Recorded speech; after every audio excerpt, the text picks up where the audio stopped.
With everything changing so fast, it's easy for a conservative to turn into a cranky old stick in the mud who's forever saying things like, "Get off my lawn," or "Hey, stop taking all my rights and freedoms away," or "If you steal my Trump for president sign again, I'll rip your heart out with my bare hands and feed it to your children for supper." No one likes a fuddy-duddy, so we here at the Andrew Klavan Show occasionally like to try to help you get hep to the jive with some timely hints on how to live in our confusing modern world. Today we'll deal with pronouns. In the old days, pronouns were easy. Men were men and women were women, and you could tell which were which by the fact that men had facial hair and said things like, "Hey honey, I'm home, what's for dinner?" And women had bodies that made you forget your last name and said things like, "I'm leaving you to go live with Jane, my women's history professor." Maybe that was just the women I knew. I don't know. Anyway, in those old days, using pronouns was simple. If you were talking about a man, you simply used he and him, as in, if he comes home and asks what's for dinner one more time, I'm going to leave him for my women's history professor.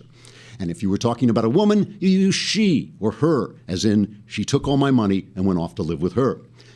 You may be able to come up with sample sentences that are more suitable to your own personal situations. But today, men are no longer men and women are no longer women, but frequently vice versa. And so you may find yourself at a loss as to how to describe people when they're in the third person, or whatever other sexual activities you may get up to. It's not my place to judge. So let's turn to the lesbian, gay, bisexual, transgender resource website where they deal with these issues, because I guess they have nothing better to do. If you are referring to a man who identifies as a woman, you might want to use the gender-neutral pronoun Z, as in the sentence, "Wow, Z is one strange-looking woman, isn't Z?" If that's what Z thinks a woman is, I think Z may be kidding Z's. If, on the other hand, you are dealing with a woman who identifies,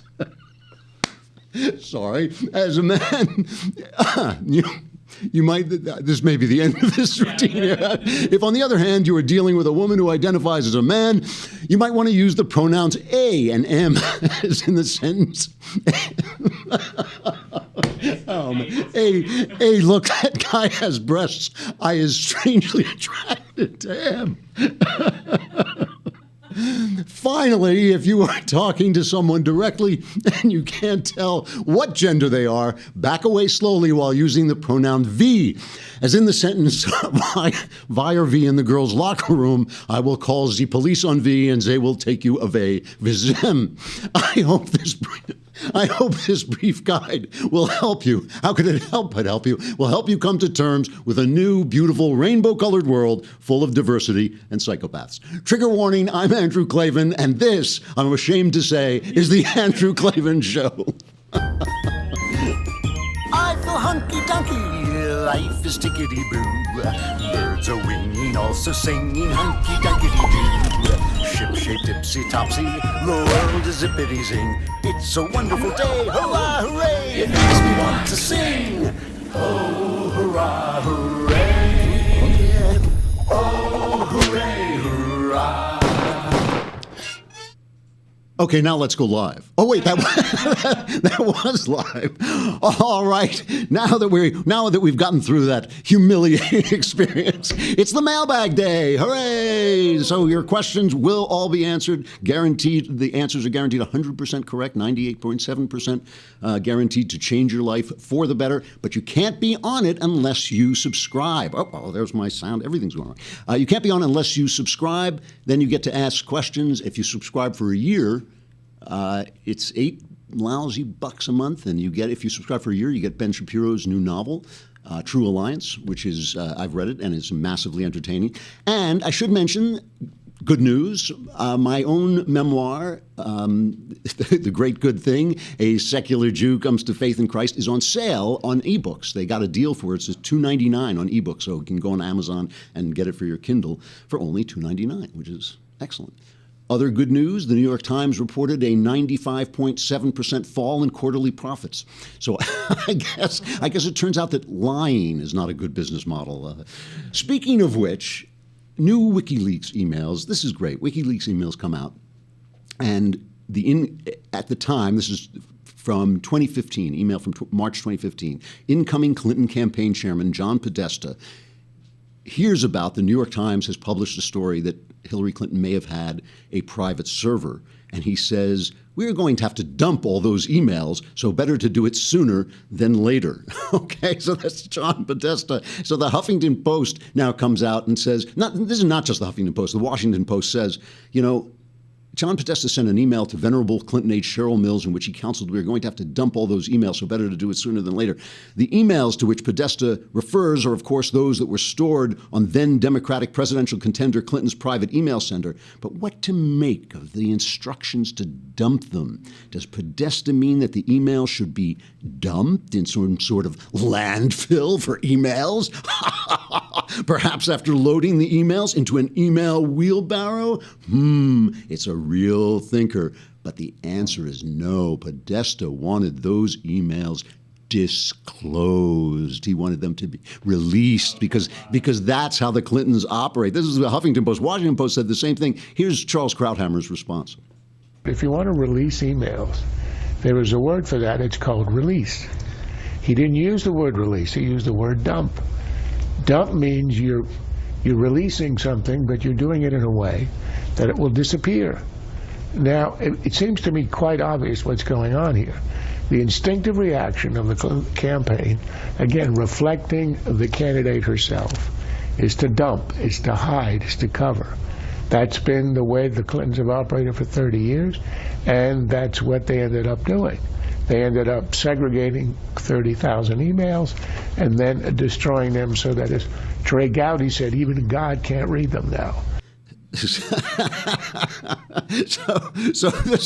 this is they're dumping the emails. I mean, when in the history of Hillary Clinton's life did she ever disclose anything? I mean, she lies about the weather. She lies about anything. So the polls are going nuts now. Just 6 days. This is off our own site, the Daily Wire, James Barrett. With just 6 days left until Americans go to the polls, Hillary Clinton's once commanding national lead has collapsed to less than 2 points. Once hopelessly behind in the electoral count, Donald Trump has now surged to within striking distance. Real Clear Politics state poll averages puts the electoral contest at 273 to 265 in favor of Clinton, which obviously you need 270 to win, so she's still ahead, but by virtually nothing, and is still in play. Why is it? It's because you're a man. It's because you're a man and you don't like women. That's why. Here's Barack Obama. It comes right from the president. Hey, I just want to say it to the guys out there. I want to be honest. There's a reason why we haven't had a woman president before. And I think that sometimes, we're kind of trying to get over the hump.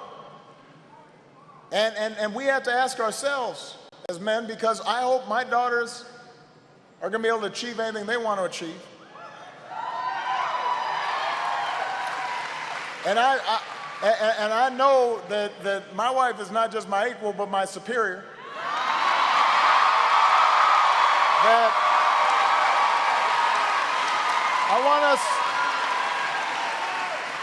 I want every man out there who's voting to kind of look inside yourself and ask yourself, well, if you're having problems with this stuff, how much of it is, that we're just not used to it? So that, when a guy's ambitious and out in the public arena and working hard, well, that's okay. But when a woman suddenly does it, suddenly you're all like, well, why is she doing that? So if his wife is his superior, why is he president?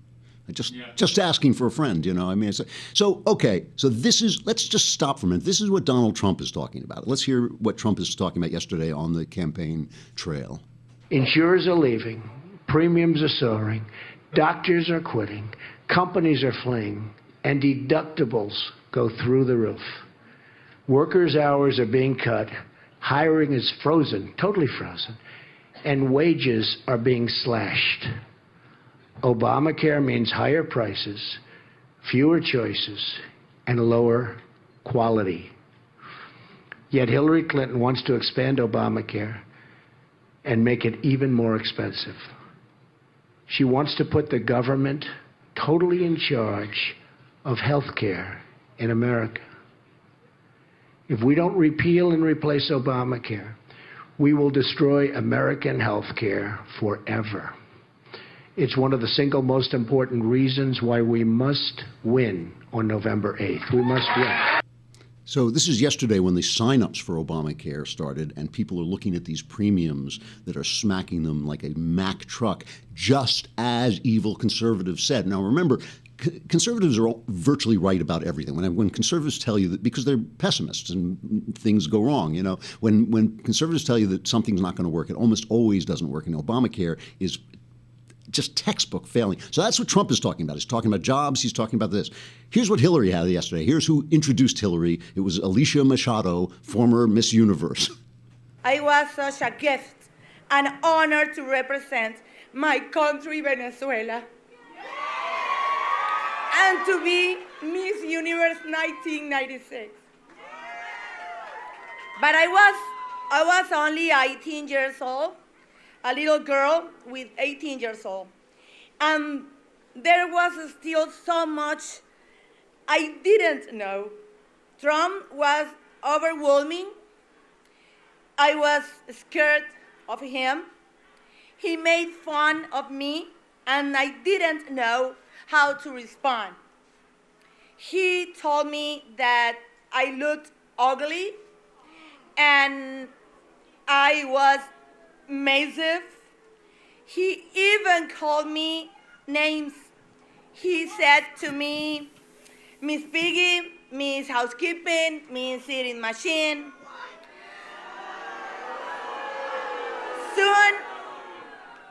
Soon, it became a joke. Alicia Machado was the fat Miss Universe. So this is what they're talking. We're talking about Alicia Machado on the Clinton campaign trail. Now, she says she was scared of Trump. Remember, this is a woman who was accused of driving the getaway car while her boyfriend went to kill a judge in Venezuela, went to attempt to murder a judge. This is an AP story. I'm not making this up. She was accused of driving the getaway car while her boyfriend went in, plotted to kill a judge. I don't think the murder came off. So how scared could she have been? You know, how scared of Trump could she have been? All right. So in case you don't get the point now, this is what Hillary's talking about. She's talking about the same thing. I learned way back in elementary school, and I learned it in Sunday school. You know, it's not okay to insult people. It's not okay. And look at what he does. He calls women ugly, disgusting, nasty all the time. He calls women pigs, rates bodies on a scale from 1 to 10. We just heard from Alicia. She was Miss Universe when Donald Trump owned the pageant. Well, he said she put on some weight, and it made him angry, so he called her Miss Piggy. Called her Miss Housekeeping because she's a beautiful Latina. He brought a bunch of reporters to a gym to watch him order her around to exercise. Now, you know, he also said this is somebody who likes to eat. Well, I have to say, who doesn't like to eat?